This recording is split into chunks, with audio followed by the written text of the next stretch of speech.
Yo! What's up mga ka-Space Fam? Nandito na naman ako at ngayong gabi meron tayong matinding balita. Kanina habang nagbabrowse ako ng mga space update, lumabas bigla ang headline. 31 Atlas Comet paparating. Pero teka, hindi lang basta kometa ito Kasi ayon sa mga nakakita, parang kakaiba ang itsura. May hugis daw na hindi normal. Parang may istruktura, parang may pattern ng ilaw. Di ba? Kapag ganoon, medyo sus na. Baka hindi ito ordinaryong comet.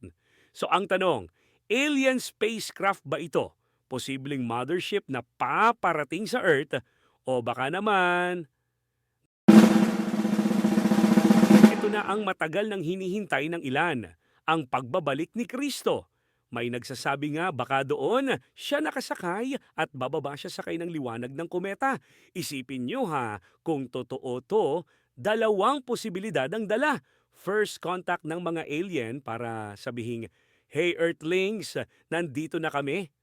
Kaya fulfillment ng propesya na darating siya sa langit sakay ng isang makalangit na sasakyan.